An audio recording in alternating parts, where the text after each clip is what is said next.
자, 오늘은 창세기 그 2장의 내러티브에서 하나님은 아담의 갈빗뼈를 취해서 여자를 지으셨는가라는 이 주제를 한번 생각을 해보도록 하겠습니다. 우리는 주일학교 때부터 이 아담의 갈빗뼈를 가지고 여자 하와를 만들었다라는 얘기를 쭉 들어왔습니다. 그리고 지금도 그렇게 강단에서 설교를 하고 있죠. 근데 이 문제는 좀 더 성경 신학적으로 신중하게 접근할 필요가 있습니다. 자, 이 갈빗뼈의 원어는 셀라라고 하는 히브리입니다. 이것을 이제 70인역이 갈빗뼈로 이제 번역을 해서 오늘날 하나님이 아담의 갈빗대를 빼서 여자 하와를 만들었다, 이렇게 우리가 알고 있는 거죠. 근데 이 원래 히브리어 셀라는 갈빗뼈를 의미하는 단어가 아니라 청면, 또 옆구리, 뭐 이런 원래적인 의미를 가지고 있습니다. 그래서 엄격하게 얘기하면 하나님이 하와를 잠들게 하고 실제적인 갈빗대 하나를 취해서 하와를 만들었다고 하는 이 문자적 의미보다는 사실은 상징적이고 신학적인 의미가 더 강한 본문이라고 할 수가 있습니다. 그러니까 하나님은 이 아담의 이 반쪽을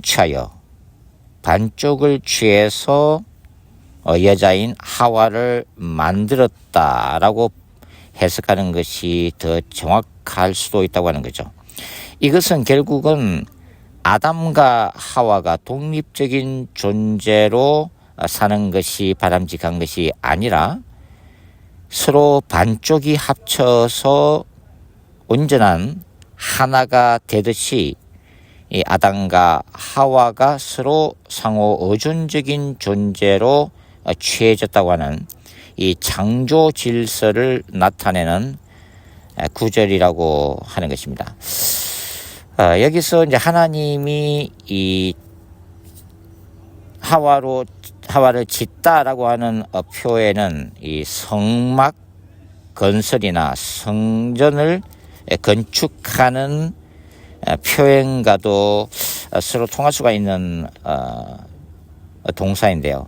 그것은 이 남녀 결합이 하나님이 거하시는 거룩한 성전, 거룩한 임재의 처소를 상징한다고 보는 것이죠. 그래서 남자와 여자로 결합되어 있는 부부 공동체, 가정 공동체를 하나님이 작은 성전으로 삼고 계신다라는 의미로 우리가 확장을 할 수가 있습니다. 고대 근동에서는, 즉 수메르나 아카드 신화에서는 여성의 창조는 종종 신들의 몸 일부에서 파생되는 것으로 기록되어 있지만 세부적으로 여성을 구체적으로 어떻게 창조했다라고 하는 기록은 없다고 전문가들은 얘기하고 있습니다. 그러나 성경은 명백하게 하나님의 주권적인 창조 행위로서 하나님이 아담의 옆구리에서 여자를 창조를 해냈다. 흙이 아니라 아담의 일부분을 사용해서 여자를 창조해냈다는 것을 이제 구체적으로 선언하고 있다는 데서 우리가 차이점을 발견할 수가 있는 거죠. 자, 하나님이 아담의 옆구리에서 여자를 취했다라고 하는 이 본문에서 어거스틴은 여자가 남자의 머리뼈가 아닌 갈빗대로부터 지어진 것은 건의 아래 있으나 결코 남자의 노예적인 종속은 아니다라고 해석을 하고 있습니다. 칼빈은 더 구체적으로 얘기를 하고 있죠. 여자는 남자의 머리뼈에서 나온 것이 아니기 때문에 남자를 통제하는 그런 지배자의 자리에 하나님이 서시지도 않았고, 또 여자가 반대로 아담의 발로부터 취한 것이 아니기 때문에 남자로부터 굴복당하는 그런 짓밟히는 존재가 결코 아니다. 그래서 여자와 남자는 예수 그리스도 안에서 동등된 인격을 가지면서 서로 상호적으로 의존해야 되는 창조 질서를 가진다. 이렇게 이제 올바르게 칼빈은 해석을 한 바가 있습니다. 자, 이러한 한 남자와 한 여자의 결합관계는 이제 에베소서에 오면은 신학적으로 더 발전하게 되는 거죠. 에베소서 5장 31절부터 32절에는 이렇게 기록이 되어 있습니다. 이러므로 사람이 부모를 떠나 그의 아내와 합하여 둘이 한 육체가 될지니 이는 그리스도와 교회에 대하여 말함이라. 그러니까 창세기 2장의 이 개론 내러티브는 신약에 와서 바울 서신에서 예수 그리스도와 교회의 신비를 말하는 이 구절로 신학적으로 확장이 되어지고 있다고 하는 거죠. 그러니까 바울에 의하면은 교회 공동체는 예수 그리스도를 머리로 하는 그리스도의 몸일 뿐만 아니라 예수 그리스도를 영원한 신랑으로 하는 신부라고 하는 이 정체성을 가진다고 하는 거죠. 사복음서에도 보면 이제 요한복음 19장 34절을 보면은 예수께서 십자가에 달리셨을 때 그 옆구리에서 이제 피와 물을 쏟으시는 장면이 나오죠. 그래서 신학자들은 이 첫째 아담의 옆구리에서 하와가 나왔던 것처럼 이제 예수 그리스도의 찔린 옆구리에서 교회가 태어났다, 이렇게 설명을 하기도 합니다. 그러니까 이제 예수님이 둘째 아담이면서 마지막 아담이신 것처럼 교회는 둘째 하와이면서 마지막 하와라고 하는 거죠. 그래서 아담으로부터 옆구리에서 하와를 취해서 창조하신 것처럼 하나님은 이제 십자가에서 인간의 죄를 위해서 돌아가신, 그리고 사탄의 권세를 깨뜨리고 부활하신 그 예수 그리스도의 옆구리로부터 이러한 이미지를 빌려오면서 예수 그리스도를 믿는, 바로 그 믿음을 통해서 새로운 하와인 교회 공동체가 탄생되었다고 이렇게 이제 설명을 하고 있습니다. 고린도전서 11장에 보면은 바울은 또 어떤 얘기를 하고 있냐면, 여자가 남자에게서 나왔으나, 창세기 2장 얘기죠. 이제 남자도 여자에게서 나며, 그렇죠. 모든 인간은 바로 이제 모태에서 태어나기 때문이죠. 그러면서 모든 것이 하나님께로부터 온다라고 설명을 하고 있습니다. 여기서 이제 창세기 2장에 기초해서 바울은 이 영적 질서, 영적인 질서에 있어서는 남자가 여자, 아내보다는 우선적으로 남자에게 주어지고 있다고 하는 이 사상을 강조를 하고 있습니다. 그러나 그러면서도 이제 남자도 여자의 모태에서 태어나기 때문에 결국은 남자와 여자는 상호 의존적이고 동등한 인격체라고 하는 거죠. 영적 질서에 있어서는 한 가정에 있어서 이 가부장된 남자가 우선적이지만 인격적인 부분에 있어서는 남편과 아내는 동등한 인격을 가진다고 하는 거고, 더 중요한 것은 이 모든 것들이 하나님으로부터 파생됐다, 하나님이 그 근원이다라고 강조함으로써 남자와 여자의 모든 갈등과 모든 이런 상황들은 결국은 하나님께로부터, 하나님께 의존하고 모든 권위는 하나님의 그 권위에 남편과 아내는 순종해야 된다는 것을 얘기를 하고 있는 거죠.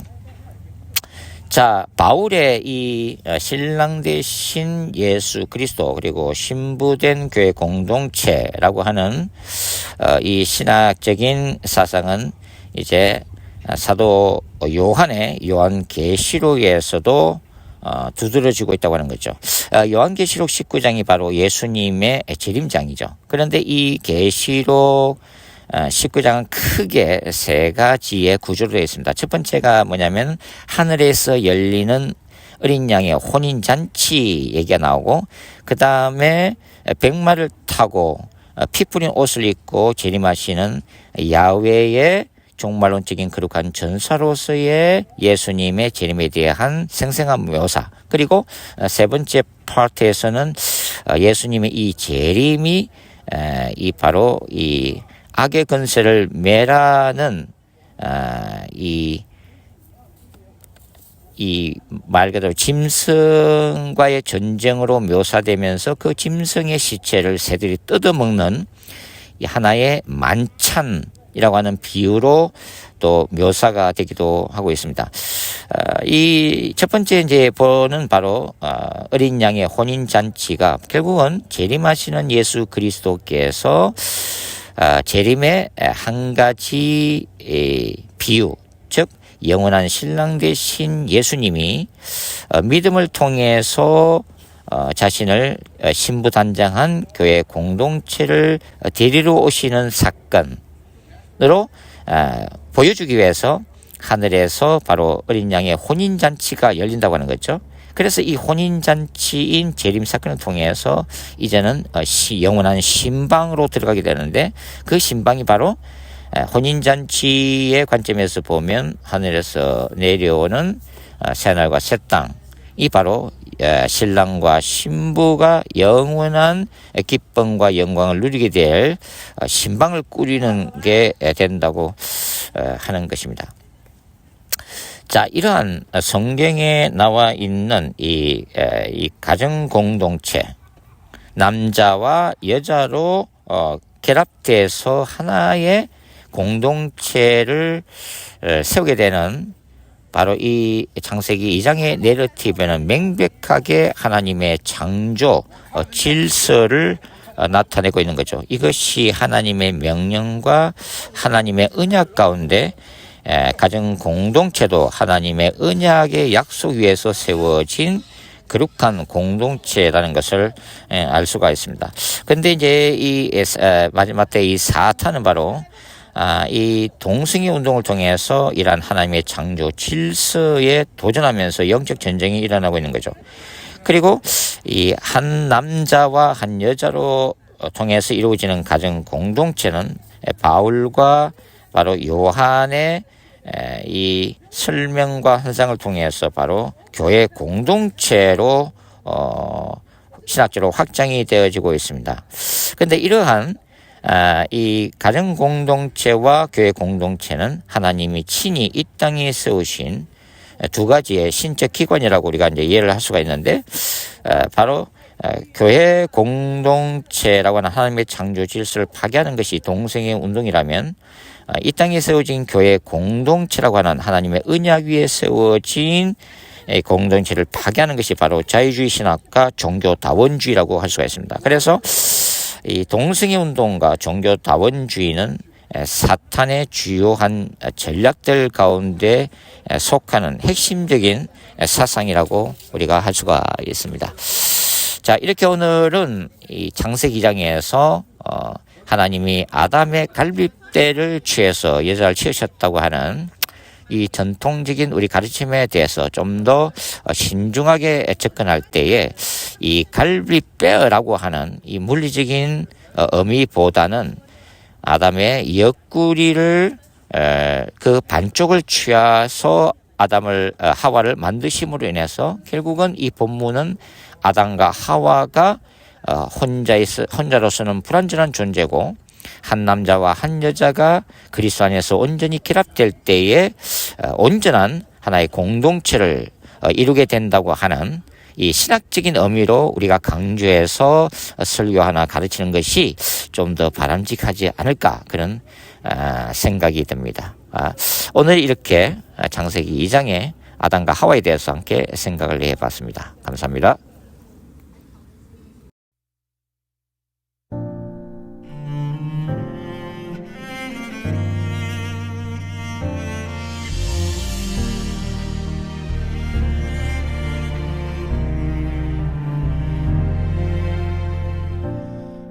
그대를 알기 전 기도를 했어요.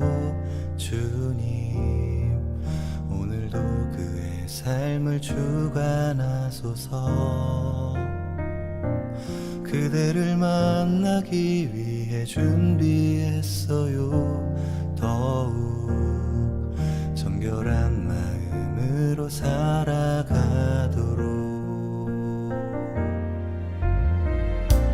그대를 알기 전 기도를 했어요. 주님, 오늘도 그가 평안하게 하소서. 그대를 만나기 위해 준비했어요. 내가 먼저 그대를 만날 준비되도록. 나의 삶을, 그대의 삶을 하나님의 시간 속에 비춰가시고 주님의 인도하심 따라 서로를 알아보게 하셨네. 하나님께서 예정하시고 예비한 사랑, 서로 돕는 배필 되게 하시네. 우리 둘을 사랑하게 하신 오직 주님께 찬양 올려드립니다.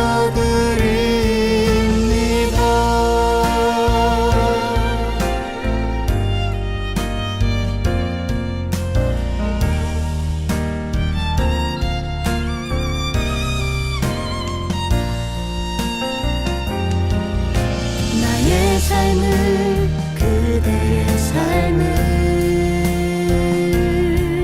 하나님의 시간 속에 비춰가시고 주님의 인도하심 따라 서로를 알아보게 하셨네. 하나님께서 예정하시고 예비한 사람, 서로 돕는 배필 되게 하시네. 우리 둘을 사랑하게 하신 오직 주님께 찬양 올려드립니다. 하나님께서 예정하시고 예비한 사람, 서로 돕는 배필 되게 하시네. 우리 둘을 사랑하게 하신 오직 주님께 찬양 올려드립니다.